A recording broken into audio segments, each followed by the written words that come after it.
Hello everybody, welcome back. We're still on the ACT English test. That's section 1 of your ACT. Today we're going to be talking a little bit about comma splices and sentence fragments. Now these words, I remember when I was in high school, people were talking about comma splices and I had no idea what they were talking about.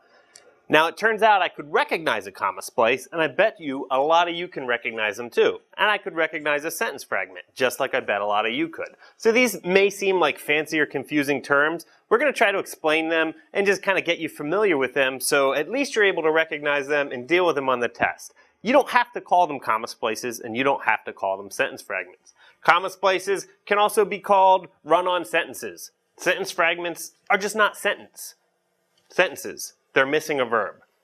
So they're just really simple concepts, and these are maybe a little technical terms for them, but that's not important. What's important is how they work. So comma splices, first of all, let's take a look.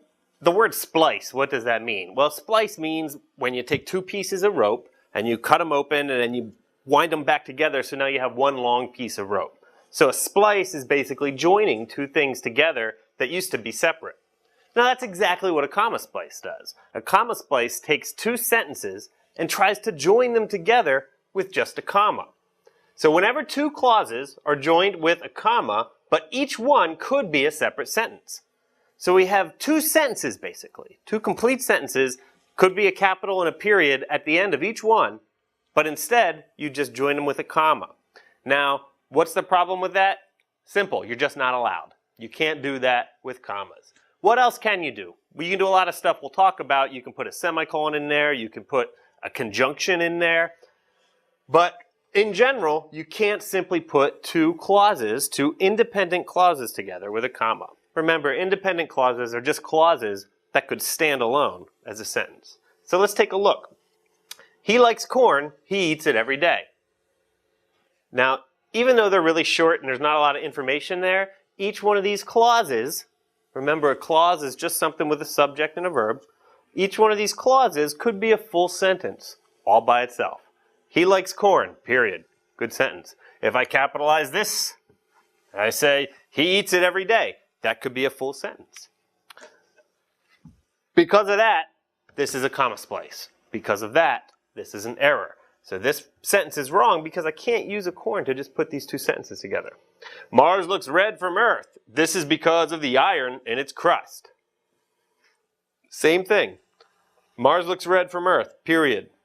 This is because of the iron in its crust, period. And you might say to me, wait a minute, can I start a sentence with this? Yeah, you know, maybe it's not the best style, but it's not wrong. It's not a grammatical error. So this is a grammatical error because it uses a comma to join two separate sentences. It splices together the two sentences with a comma. Can't do that. Last one, I admire the choral works of Bach. However, I deplore his orchestral pieces. This one's tricky for some students because they think however can't start a sentence. Actually, however can start a sentence. However isn't really a conjunction. I mean, we'll talk about however in our conjunction lesson, but however doesn't really join two clauses. You can start a whole sentence with however. So I could have this whole sentence start with however, I deplore his orchestral pieces, and that would be a fine sentence all by itself. So there are a couple of these things. We call them conjunctions because they have a similar function, but there are a couple of these things that don't really join two clauses, and we'll talk about them a little more in our conjunction lesson, but for now, just realize that however can start a sentence. Okay, so how do we fix these comma splices? What happened was I had two separate clauses. Each one could be a sentence on its own, and I just slapped them together with a comma, and I can't do that. So what do I do instead? Easy one, semicolon. That's the easiest fix of all. You just stick in a semicolon. Instead of the comma, use a semicolon, problem solved. Now why is that? We talked about this in our comma lesson. This is because a semicolon does exactly that.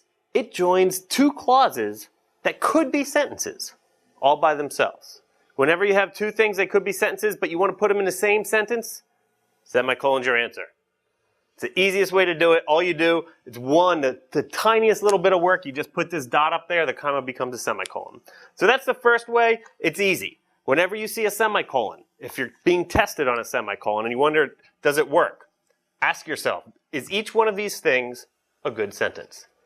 Is each one of these things a good sentence? And as we go through these, you can see, yeah, they'd be each a good sentence, just like we saw before, and this fixes it by putting the semicolon in there.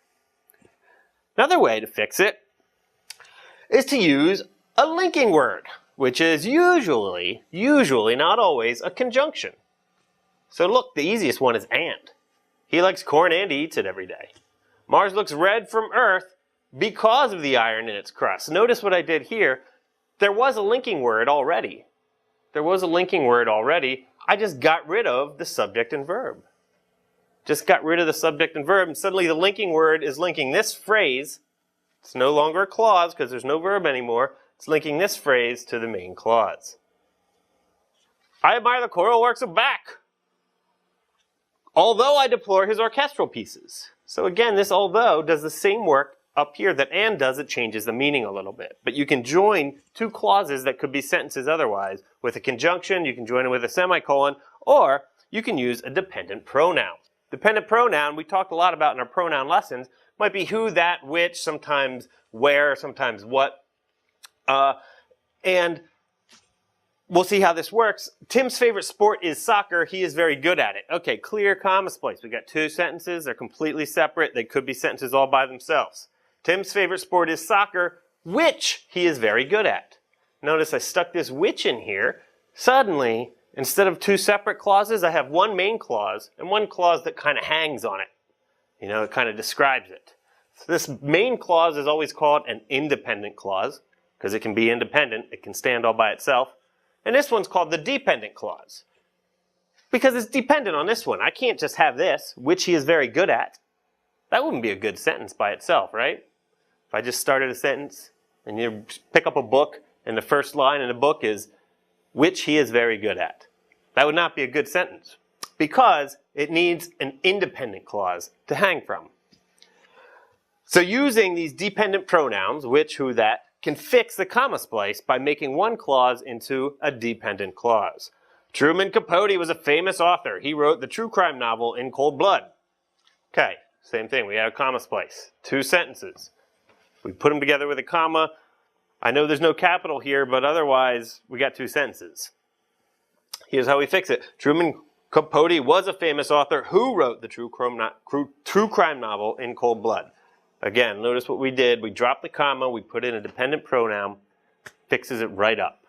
What it does is it makes this the main clause. Truman Capote was a famous author. Okay, what about him? He wrote the true crime novel In Cold Blood. All right. One more way to fix comma splices is to change the clause to a modifying phrase by dropping the verb. Now, we saw this a little bit earlier when we used because. Where you're basically saying, I don't want two sentences. I don't even want two clauses. I want only one subject and one verb. It's going to make everything easier. And that might sound confusing now, but just take a look how easily it works. Judo is a Japanese word. It means the gentle way. Okay, this is real straightforward. Two sentences, easy comma splice. Judo is a Japanese word meaning the gentle way. So what happened was, instead of it means the gentle way, I took this whole thing and I made it into a modifying phrase. Now, meaning the gentle way, it modifies the word. It modifies the word. Judo is a Japanese word. Oh, well, what kind of word? A word meaning the gentle way. And that's a really powerful way to do it. It's often the most elegant way because it gets rid of the extra verb. So focus on that. We'll talk a little bit more about how these modifying phrases work in our lesson on modifying phrases. But be familiar with this. Isaac Newton was a celebrated mathematician and scholar. He invented the calculus of fluxions. Okay, there should be a period here. This should be capitalized. That means it's a comma splice. We got another comma splice. How do we fix it? Isaac Newton, celebrated mathematician and scholar, invented the calculus of fluxion. So look what I did. Here I made it an appositive. Appositive, you don't need to know what that means. If you remember our comma lesson, we talked a little bit about appositives. But really, I just made a phrase that modifies Isaac Newton. Isaac Newton, celebrated mathematician and scholar, invented the calculus of fluxions. So one of the best ways to fix comma splices when you're looking at the test is to go for the one that doesn't have a verb at all. It just makes it into a modifying phrase. And this is great, it works all the time. Now, let's talk for a minute, before we jump into the questions, about the flip side of comma splices. So remember, comma splices is when you have two sentences and you try to make it into one sentence. And it doesn't work, because all you do is put in a comma there. You can't do that. If you have two sentences, you have to join them in some way other than using a comma. If you have two sentences, you have to join them in some way other than using a comma. Now the flip side of this is, what if you have 0 sentences? What if you're trying to make a sentence but you never actually get around to forming a full sentence? So in a sentence fragment, the subject and verb get sort of interrupted by these other phrases and they never finish. The subject and verb get interrupted and they never finish. Let's take a look at what we're talking about. This is a pretty complex sentence, but you'll see exactly what I mean. The Renaissance. Okay, now notice, this is my subject. This is my main thing here. The Renaissance, a term which means rebirth and which denotes the resurgence of classical ideas in art and literature, as well as the explosion of learning made possible by the printing press, the seminal invention of Johannes Gutenberg. All of these things just modify the different nouns. Renaissance, then I describe the term. Then I describe it further. Then I describe the printing press, but I never get a verb for my main subject. I never get a verb for my main subject, and that's a sentence fragment.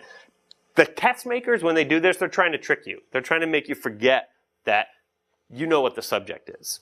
So how do we fix a sentence fragment? We started with our subject and we forgot the verb, never came. There's a couple of ways to fix it. One of the best is to get rid of this dependent pronoun. You remember we talked in our comma splices that we just saw, talked about adding a dependent pronoun to fix the comma splice. Now the flip side of that is if you get rid of the dependent pronoun, you get rid of the that, the which, the who, it'll fix the sentence fragment. So let's see here. The Renaissance, a term which means rebirth, denotes. So here's my subject, and then I get my verb. Before this wasn't the verb. This wasn't the verb. It was still a part of this modifying clause describing the term. So that's one easy way to fix sentence fragments when you don't have a full sentence. There are a couple of others that we'll talk about, but basically the way to start to get into the habit of thinking of these things as converses, sentence fragments and comma splices. If it's a comma splice and you fix it, great. The same way that you fix a comma splice is generally what's wrong with a sentence fragment, an extra dependent pronoun, for example.